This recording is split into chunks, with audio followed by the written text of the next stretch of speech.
سلام بر شما. از حسن انتخاب شما تشکر میکنم که تمایل پیدا کردین که این ویدیوها رو ببینید. لازم هست در ابتدای این مجموعه ویدیوها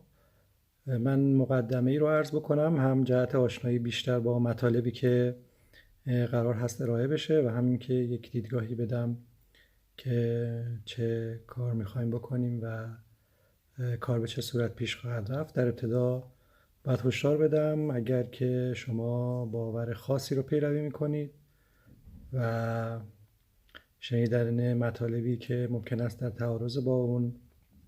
باور باشه برای شما سخت و ناگوار هست، پیشنهاد میکنم بهتون که این ویدیوها رو نبینید، چون ممکن است مطالبی ارائه بشه که در تضاد با باورهای فکری، دینی، مذهبی و اعتقادی شما باشه. من به همه عقاید احترام میگذارم و با هیچ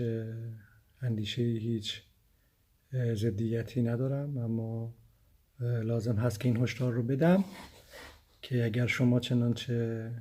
عقایدی که مغایر با باورهاتون هست شما رو آزار میده، میتونید این مطالب رو خیلی ساده ازش چشم‌پوشی کنید و نبینید. مطالبی که اینجا ارائه میشه قبلا جای ارائه نکردم، اینجا عنوان نشده. بعید میدونم کس دیگری هم عنوان کرده باشه، به این صورت که دسته‌بندی شده باشند و به مخاطب این فرصت رو بده که در یک جای خاص یک طیف کاملی از این مطالب رو به صورت یکجا ببینه و بشنوه. روی وبسایت من در آدرس iranjoy.com، ایران همونطور که ایران نوشته میشه، و joy.com مجموعه نوشته هایی از من هست که لینک یکی از اونها رو من پایین همین ویدیو قرار میدم برای اینکه بدونین دلیل پر کردن این ویدیوها چی هست و چه چیزی رو میخوایم بیان بکنیم. اون چیزی که اینجا ارائه میشه مستندات علمی ممکن است نداشته باشه، ممکن است هیچ سندی برای اثبات کردن اونها وجود نداشته باشه و من هم در پی اثبات کردن هیچ چیزی نیستم. صرفا برای کسانی که علاقمند هستند تجربیات و باورهای خودم رو که حاصل یک دوره بیش از 25 ساله هست در اختیار قرار میدم و بنابراین نداریم که هیچ چیزی رو آموزش بدیم، چرا که آن چیزی که در ارتباط با اون صحبت میکنیم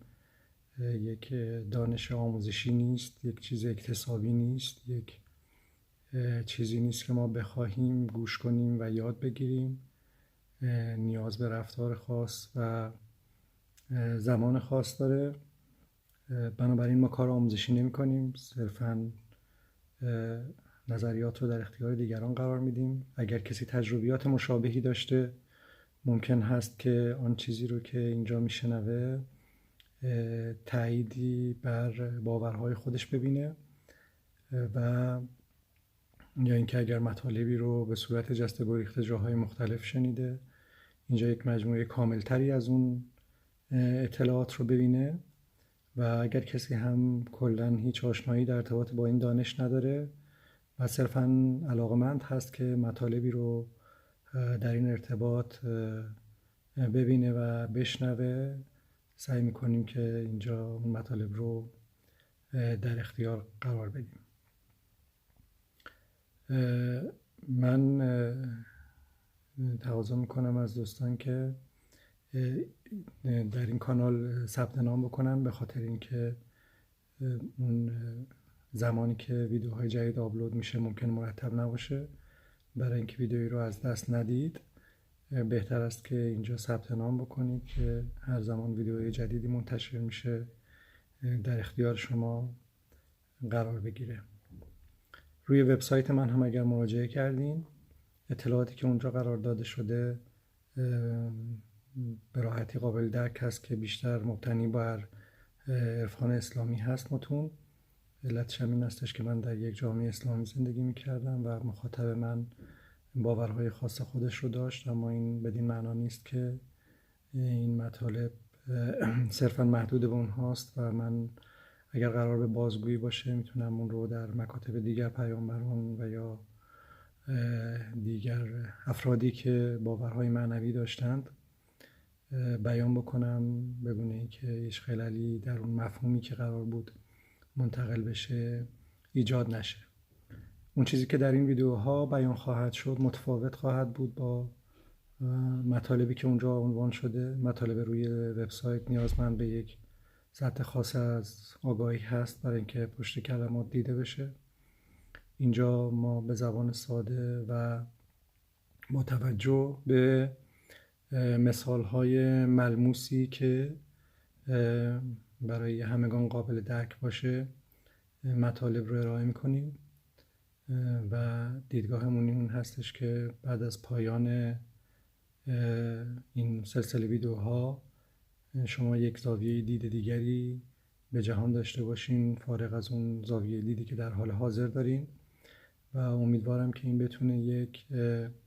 نقشه بزرگتری رو به شما نشون بده که بتونین محل وجودی خودتون رو کشف کنین که کجا هستین فارغ از تمام اون دانشی که تاکنون کسب کردید، چه در مکانهای معنوی خودتون، چه در مدارستون، چه در دانشگاه ها،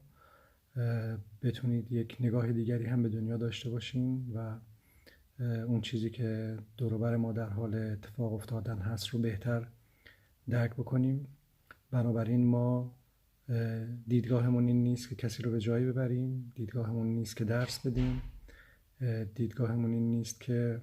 یک راه نوعی رو ایجاد بکنیم. صرفاً دیدگاه‌هایی رو بیان می‌کنیم که شما رو ممکن است به جایی نبرد، اما به شما خواهد گفت که شما کجا هستین و ممکن است با دانستن این کجایی محل حضور خودتون بتونین درک بهتری از دنیا و پدیده‌های پیرامون خودتون داشته باشین.